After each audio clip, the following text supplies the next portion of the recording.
राजकुमारी मृगनयनी बहुत ही सुंदर और होशियार थी। वो बड़ी से बड़ी मुश्किलों को आसानी से हल कर लिया करती थी। उसकी नीली आंखें इतनी प्यारी थी कि दूर दूर तक उनकी सुंदरता के बारे में बातें होती थी। लेकिन किसी वजह से मृगनयनी के दोनों आंखों की रोशनी चली गई थी। कितनी खुश है ना हमारी बेटी। उसे देखकर ऐसा लगता नहीं कि जैसे उसकी आंखों की रोशनी जा चुकी है। तुम बिल्कुल सही कह रही हो महारानी। ना जाने हमारी बेटी को किसकी बुरी नजर लग गई जो इतनी प्यारी और नीली आंखों से उनकी रोशनी छिन गई। मुझसे अपनी बेटी की ऐसी हालत देखी नहीं जाती। मुझे तो यकीन ही नहीं हो रहा है कि अब वो अंधी हो चुकी है। हमने एक से बढ़कर एक वैद्यों और हकीमों से उसका इलाज करवाया, लेकिन उसकी आंखें ठीक नहीं होती। काश मैं उसे अपनी आंखें दे पाती तो मेरी प्यारी बेटी ये दुनिया तो देख सकती। तुम चिंता ना करो महारानी। भले ही हमारी बेटी की आंखों की रोशनी जा चुकी है, लेकिन उसका हुनर अभी भी उसके साथ है। मैं कैसे चिंता ना करूं महाराज। अब उसकी शादी की उम्र हो गई है, लेकिन उसके अंधेपन की वजह से कोई भी राजकुमार उससे शादी करने को तैयार नहीं है। जितने भी राजकुमार उसे देखने आए, उनमें से कोई भी हमारी बेटी के काबिल था ही नहीं, क्योंकि वो सभी हमारी बेटी की कमियां देख रहे थे। उसकी खूबियां तो किसी ने देखी ही नहीं। हमारी बेटी से शादी वही करेगा जो तन की आंखों से नहीं, बल्कि मन की आंखों से देखेगा। महाराज, मैं आपकी बात समझ नहीं पाई। समय आने पर सब समझ जाओगी महारानी। पिताजी, ये फूल कितना महक रहा है, बताओ ना, ये कैसा दिखता है? ये फूल तुम्हारी तरह ही प्यारा है और बहुत सुंदर है। मैं इसे पहले की ही तरह देखना चाहती हूँ पिताजी। मैं इसे कब देख पाऊंगी? तुम्हारी बातों का मेरे पास कोई जवाब नहीं है बेटी। महाराज की जय हो। कहो मंत्री जी, क्या खबर लाए हो? महाराज, राजकुमारी को देखने 3 राजकुमार आए हैं। वो तीनों ही एक से बढ़कर एक हैं और वो तीनों ही राजकुमारी से शादी करना चाहते हैं।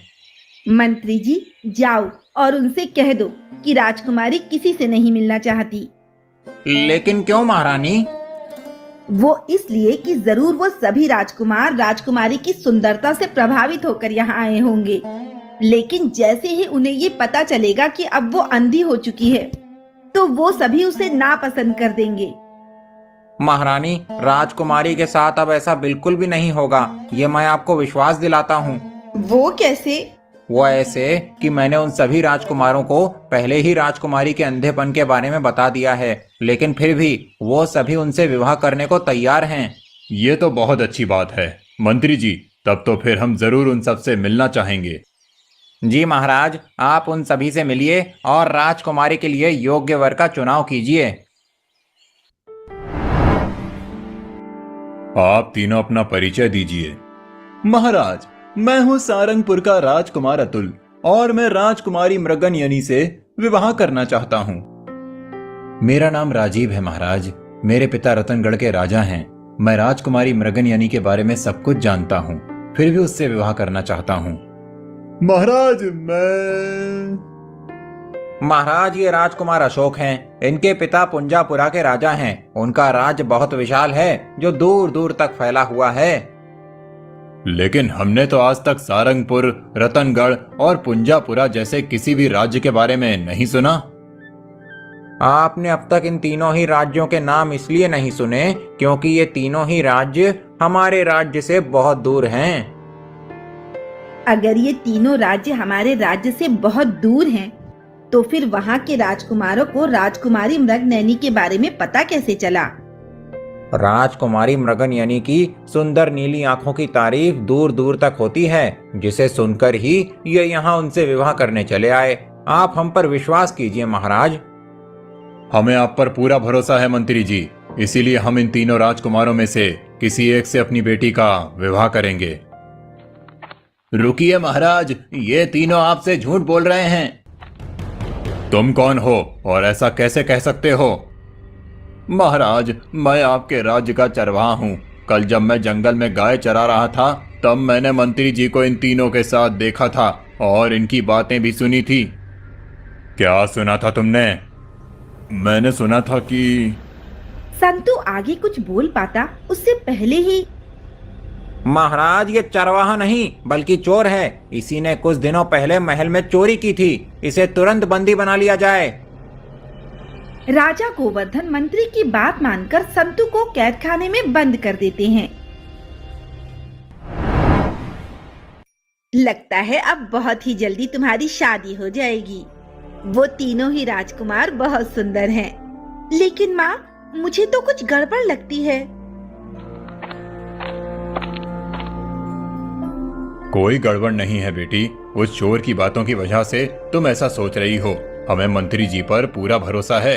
हम कल ही उन तीनों में से किसी एक राजकुमार का चुनाव करके उससे तुम्हारी शादी करा देंगे। मुझे तो कुछ गड़बड़ लग रही है। वो आदमी कुछ कहना चाहता था, लेकिन पिताजी ने उसकी बात सुनी ही नहीं। अब मैं कैसे पता लगाऊं कि वो उन तीनों के बारे में क्या कहना चाहता था? उससे मिलकर ही सच्चाई का पता चलेगा।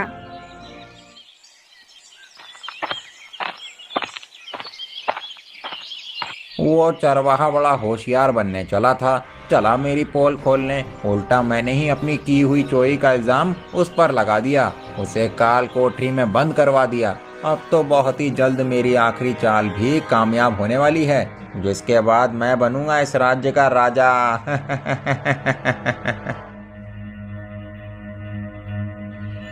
आज हम इस बात का फैसला करेंगे कि उन तीनों राजकुमारों में से हमारी बेटी किससे शादी करेगी और कौन बनेगा इस राज्य का अगला राजा। पिताजी, मैं आपसे कुछ कहना चाहती हूँ। बेटी, तुम्हें क्या कहना है? पिताजी, मुझे उस आदमी से मिलना है जिसे आपने चोरी के इल्जाम में कैद खाने में बंद किया है। तुम उस चोर से क्यों मिलना चाहती हो? मुझे उससे कुछ पूछना है। तुम्हें उससे क्या पूछना है? पिताजी, आपने बिना जांच पड़ताल के ही उसे चोर सिद्ध करके काल कोठरी में बंद कर दिया। अगर वो चोर ना हुआ और सच में एक चरवाहा ही हुआ तो फिर पिताजी, प्रजा का आपसे विश्वास ही उठ जाएगा। और अगर वो चोर है और उसने सच में ही महल में घुसकर चोरी की है, तो भी उससे ये जानना बहुत जरूरी है कि इतने कड़े पहरे के बावजूद भी वो राजमहल में घुसा कैसे। ऐसा तो मैंने सोचा ही नहीं। तुम ठीक कहती हो बेटी। सच्चाई क्या है ये जानना बहुत जरूरी है। बताओ, तुमने राजमहल में घुसकर चोरी कैसे की थी? महाराज, सच कह रहा हूँ, मैं चोर नहीं हूँ, ना ही मैंने कोई चोरी की है। मैं संतु चरवाहा हूँ। तू चोर नहीं है तो फिर उस दिन महल में क्या करने आया था और मंत्री जी ने तुझे ही चोर क्यों कहा? महाराज, मैं उस दिन मंत्री के बारे में कुछ बताना चाहता था, इसीलिए उसने मुझे चोर सिद्ध करके काल कोठरी में बंद करवा दिया ताकि मैं उसकी सच्चाई आपको ना बता सकूं। कैसी सच्चाई? झूठ मत बोल। मुझे अपने मंत्री पर पूरा भरोसा है। वो मुझसे झूठ नहीं बोल सकते। पिताजी, हमें इसकी पूरी बात सुननी चाहिए। हो सकता है ये सच बोल रहा हो। बताओ, तुम उस दिन हमसे क्या बात करना चाहते थे? मैं उस दिन गाय चराने घने जंगल में गया था और एक पेड़ के नीचे बैठा आराम कर रहा था। तभी सुनो बेवकूफों, मैंने जो तुम्हें समझाया है तुम समझ गए हो ना। राजा के सामने कुछ गड़बड़ मत कर देना, नहीं तो हम चारों की पूरी जिंदगी काल कोठरी में बीतेगी। तुम चिंता मत करो मंत्री जी, मैं तुम्हारी पूरी बात समझ गया हूँ। तो फिर बता, तू कौन है? तेरा नाम क्या है? मेरा नाम हरिया है। अरे बेवकूफ, तू हरिया नहीं, रतनगढ़ का राजकुमार राजीव है। चल, अब तू बता कौन है? मैं हूँ सारंगपुर का राजकुमार अतुल और मेरे पिताजी। बस बस, मैं समझ गया कि तू कौन है। मैं हूँ। अरे बेवकूफ, मैंने तुझे कितनी अच्छी तरह से समझाया था कि तू है पुंजापुर के राजा का इकलौता बेटा राजकुमार अशोक। इतनी जल्दी भूल गया? लगता है तुम तीनों मुझे मरवाओगे। नहीं नहीं मंत्री जी, ऐसा नहीं होगा। हम तीनों भाई आपकी बताई बातों को अच्छी तरह से याद कर लेंगे। बस आप अपना वादा ना भूलना। तुम तीनों अपना अपना काम करो, उसके बाद मैं तुम्हें माला माल कर दूंगा। लेकिन अगर फिर भी राजा ने अपनी बेटी की शादी हम में से किसी से नहीं करवाई तो फिर? ऐसा हो ही नहीं सकता। वो जरूर अपनी अंधी बेटी की शादी तुम में से किसी एक से करवाएगा, क्योंकि उसके अंधेपन की वजह से कोई भी उससे शादी नहीं करना चाहता। महाराज, उन चारों में से किसी ने भी मुझे नहीं देखा था। इतनी बात करने के बाद वो सभी वहां से चले गए थे। उनकी बात सुनने के बाद मैं आपके पास आया ताकि आपको आगाह कर सकूं, लेकिन आपके मंत्री के कहने पर मुझे चोरी के इल्जाम में काल कोठरी में बंद कर दिया। एक तो चोरी करता है और हमारे मंत्री के खिलाफ झूठ भी बोलता है। भला मंत्री जी ऐसा क्यों करेंगे? वो हमारी बेटी को अपनी बेटी मानते हैं। तेरे झूठ की तुझे कड़ी सजा मिलेगी। राजकुमारी की शादी होते ही तुझे फांसी पर लटका दिया जाएगा। मैं झूठ नहीं बोल रहा महाराज, सच बोल रहा हूँ। मुझे फांसी की सजा मत दो, मेरा परिवार भूखा मर जाएगा।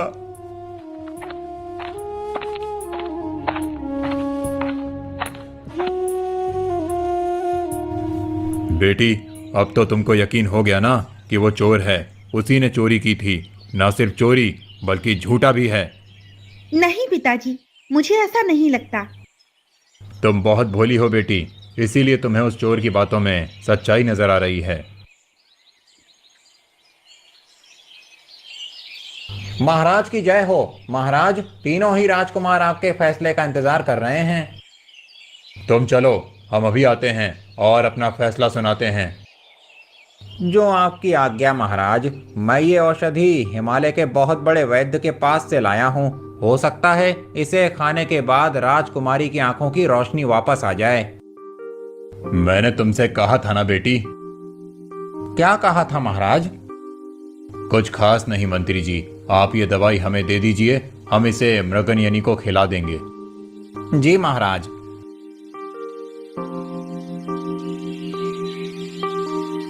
मुझे तो उस व्यक्ति की बातों में सच्चाई नजर आती है, लेकिन पिताजी कुछ सुनने को तैयार ही नहीं है। अब मुझे ही कुछ करना होगा। पिताजी, मैं उन तीनों राजकुमारों में से किसी एक से शादी करने को तैयार हूँ, लेकिन मेरी एक शर्त है। कैसी शर्त बेटी? पिताजी, मैं उनकी परीक्षा लूंगी और जो मेरी परीक्षा में पहला आएगा मैं उसी से शादी करूंगी। ठीक है, जैसा तुम कहो, लेकिन उससे पहले ये औषधि खा लो। आपने किसे राजकुमारी का होने वाला पति चुना है महाराज? मंत्री जी, इसका फैसला हम नहीं बल्कि हमारी बेटी खुद करेगी। मैं आप तीनों को देख तो नहीं सकती, लेकिन आप कितने बहादुर और होशियार हैं, वो जानने के लिए मैं आपकी 3 तरह से परीक्षा लूंगी और आप में से जो भी उन परीक्षाओं में सफल होगा वही होगा मेरा होने वाला पति। कैसी परीक्षा? पहली परीक्षा होगी घुड़सवारी की, दूसरी परीक्षा होगी तलवारबाजी की और तीसरी परीक्षा के बारे में मैं आखिरी में बताऊंगी। लेकिन इनकी परीक्षा कौन लेगा? मंत्री जी, ये तीनों बहादुर राजकुमार हैं और ये तो आप जानते ही हैं कि राजकुमार घुड़सवारी और तलवारबाजी में माहिर होते हैं। इसीलिए हमारी सेना के सबसे अच्छे घुड़सवार और तलवारबाज उनकी परीक्षा लेंगे। अरे बाप रे, मैंने तो इन तीनों गधों को तलवारबाजी और घुड़सवारी सिखाई नहीं। अब क्या होगा? मुझे कुछ करना पड़ेगा, नहीं तो मेरे किए कराए पर पानी फिर जाएगा। लेकिन अगर परीक्षा के दौरान तीनों राजकुमारों में से किसी को कुछ हो गया तो? आप चिंता न करिए मंत्री जी, तीनों ही राजकुमारों में से अगर कोई परीक्षा ना देना चाहे तो वो वापस जा सकता है। नहीं महाराज, इसमें से कोई भी वापस नहीं जाएगा। तीनों ही राजकुमार परीक्षा देंगे। मंत्री जी के घंटी बजाते ही दौड़ शुरू होगी और सबसे पहले जो भी इस मैदान का चक्कर लगा लेगा वही जीतेगा।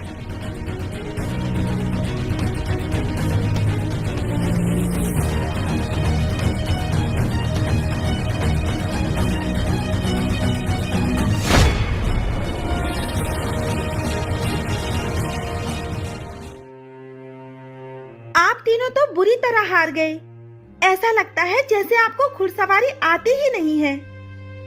ऐसी कोई बात नहीं है राजकुमारी, वो घोड़े इनके लिए नए थे, इसीलिए तीनों राजकुमार उन्हें काबू नहीं कर पाए और घुड़सवारी हार गए।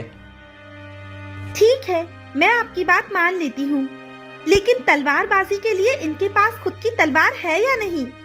क्योंकि अगर उसमें हारे तो ये बहाना नहीं चलेगा।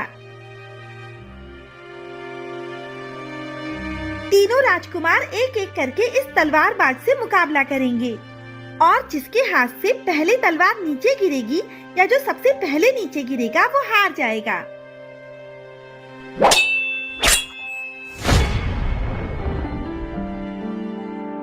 पहले की दोनों ही परीक्षाओं में ये तीनों असफल रहे, इसीलिए मैं इनकी तीसरी परीक्षा नहीं लूंगी। मैं ऐसे किसी भी राजकुमार से शादी नहीं कर सकती जो एक मामूली घुड़सवार और तलवारबाज से भी हार जाए। लेकिन राजकुमारी, ये मेरा आखिरी फैसला है। महाराज आप राजकुमारी को समझाइए।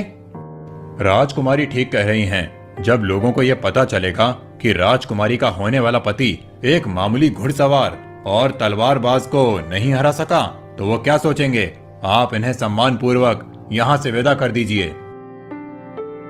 इन गधों की वजह से मेरी तरकीब नाकाम हो गई। अब मैं क्या करूं? मेरी आखिरी उम्मीद भी टूट गई।